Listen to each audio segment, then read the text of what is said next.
Stay informed on earnings trends and analysis in Zacks Earnings Outlook. The Q4 2019 earnings season is underway. It's in the early going, but our research director, Shiraz Mian, is here to bring us up to date on what's happened so far. So, I've heard it characterized a few different ways already. Just so-so, solid, or better than expected. Where do you fall? I would say solid. I wouldn't say so-so because there wasn't much growth expected, and we are not getting much growth in the numbers. And you rightly characterized it that this is still early going. Mm-hmm. The bulk of the reporting season is behind us. Nothing bad in the numbers that we have seen already, so I wouldn't call it so-so. Not better than expected. Right. They always beat estimates, but that was to be expected. So I would say overall solid numbers. You know, estimates are still depressed, though. Is that worrisome to you? So if you look at estimates in the absolute, Terry, earnings expectations for Q4, the absolute dollar numbers, they're not depressed. They're not small. We are close to all-time record levels. You would recall in the first 3 quarters of the year, we were flat to just modestly down on a year-over-year growth basis. Mm-hmm. Something similar is expected in Q4 too. Now, that's comparing to the all-time record levels we had in 2018. So when you have these companies' earnings close to all-time record levels, I wouldn't characterize it as depressed. So, are we starting from a low bar here? Yes, so estimates seem to be always starting from a low bar. That's right, yeah. So estimates do come down before the start of every earnings season. We saw something similar at play in Q4 as well. The only positive I would say on that front is that estimates did not fall as much as we had been seeing in other recent quarters. Yeah, but estimates are always low. This has become a science for these management teams. They anchor expectations at a level that they can easily jump through. So that's the Wall Street practice. So the banks were the first ones to report. They provided mixed results. Only one bank stood out, though, showing decent signs of strength, and that was Goldman. What does that say about the sector? You know, we had some impressive gains in the stock market sense within banks and brokers in the later part of 2019. And relative to those impressive gains in the stock market, the results have been mixed. Some would even call them so-so, but Goldman definitely had good numbers. The weak spot for Goldman in recent quarters has been trading. Trading was very good. JP Morgan and Bank of America had very good trading numbers too. So when JP Morgan's numbers came out and we saw those strong trading numbers, I knew that Goldman would be doing good on the trading front too. So trading was good. Interest rate has been a problematic area for banks as a whole for some period of time now. Yep. That was the case in Q4 as well.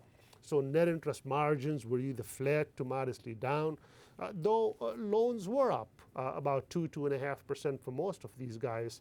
So all in all, not a bad showing relative to the very tough interest rate scenario that they have been dealing with. Well, financials finished 2019 as the third best performing sector.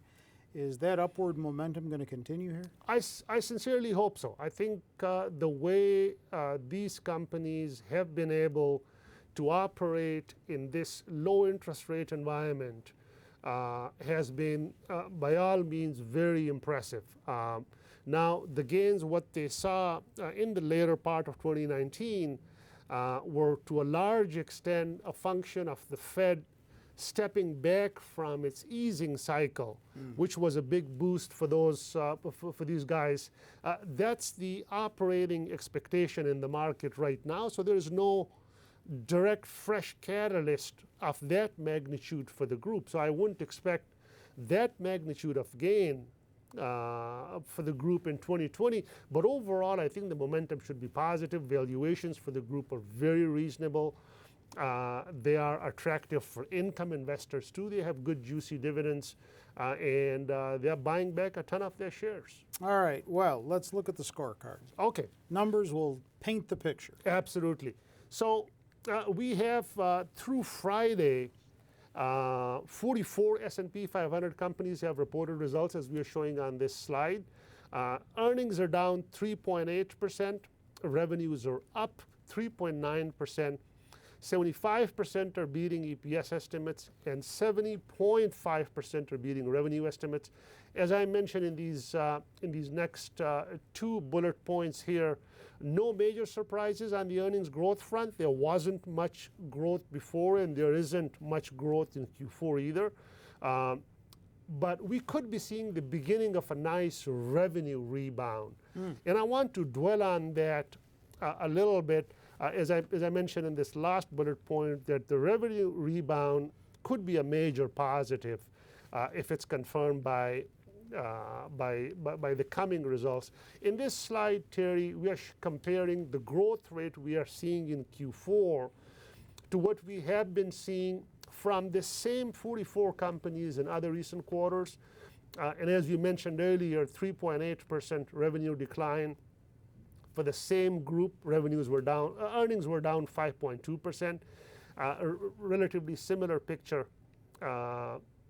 across other previous quarters as well. This slide compares the proportion of positive beats for Q4 relative to what we had seen from the same group in other recent quarters. The left-hand side compares EPS beats. The right-hand side shows revenue beats.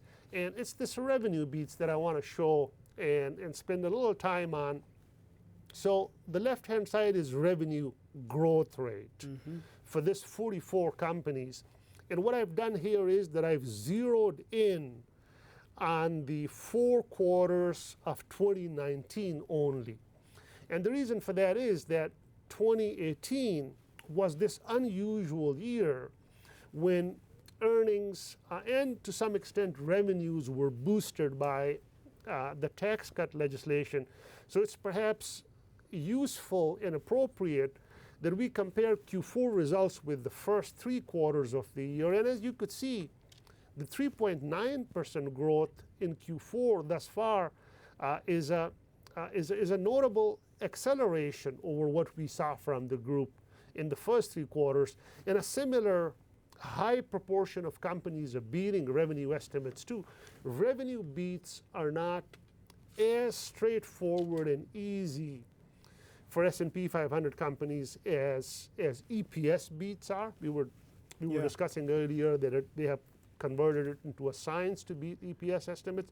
So if this trend continues of momentum on the revenue front, I think this could be a notable positive this earnings season. Well, they start from a low bar, so if that's converting it to a science, yes. I guess that's what it is. That's right. So there's growth, and it's better than expected. So I'm putting a little more stock into this development than on the earnings side. But we'll see. We'll see what the rest of the earnings season brings. So does what's been reported so far provide enough of a temperature gauge on how the market's going to be reacting to these earnings headline numbers?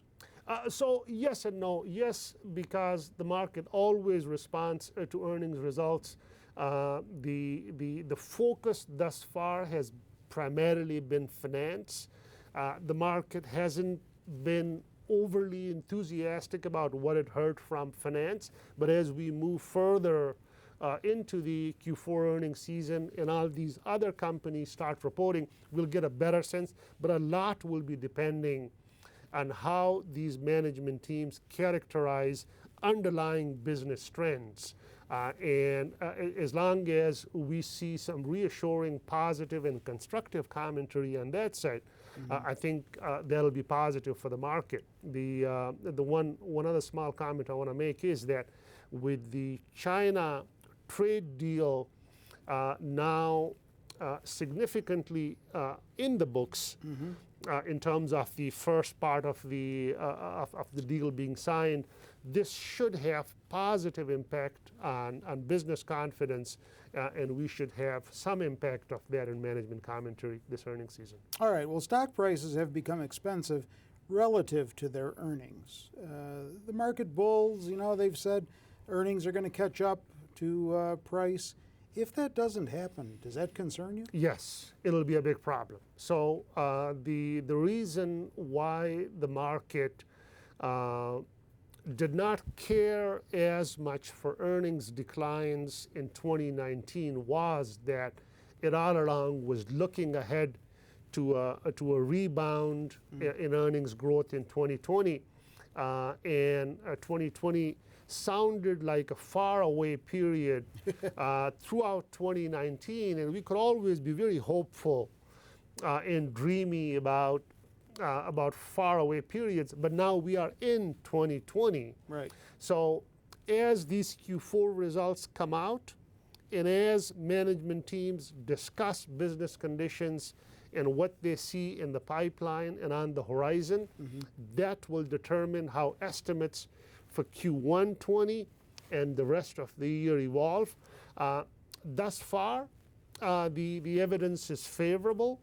I'm looking at estimates that are slightly nudging up for Q1. I've seen estimates for full year 2020, not in a major way, but still they're nudging up. They're going up a little bit.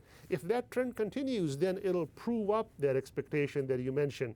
But if not, this could be problematic for the market. First, we have to wrap up Q4 2019. That's right. So, bottom line on Q4 earnings growth, you still looking for it to be down? Yes, yes. It's supposed to be down. I have a slide, Terry, where we are showing the big picture. So the red square, or is that a rectangle? Rectangle. Okay, so the red square is in Moscow, so probably we should bring the red square in any case. But 3.2% decline for Q4 in earnings and 3.5% positive revenue. And the blue square, there is a square. Yes. That is 2020. So you could see the green bars here represent the earnings growth. There's 3.6% for the first quarter, 3.7% for the second quarter, 7.6% and 11.2% growth in the back half of the year. So a lot of the momentum we saw in the market is riding on these expectations being proven and ideally raised up a little bit. We'll see if that happens. You definitely have a way with words. Thank you. So, so thanks for all of that information. And while Shiraz reflects on his remedial shape class that he obviously just finished, I will let you know that you can always catch up on earnings commentary on our website, Zacks.com. Shiraz pens 2 new ones a week. Earnings preview on Mondays, earnings outlook later in the week, probably Thursday, Friday-ish, and then these video chats he and I conduct in between. And that's all on Zacks.com. And if you want to get advance notice of positive earnings surprises while we're talking about earnings here, Zacks Research Breakthrough now predicting with near 80% precision which stocks are going to be beating earnings expectations, and they're going to do that even before the reports are released. And so what that has led to is a double-digit gain in less than a week in stock price. So see the stocks that this program is picking now by going to Zacks.com/promo for more details. Meantime, with Shiraz, I'm Terry Ruffalo.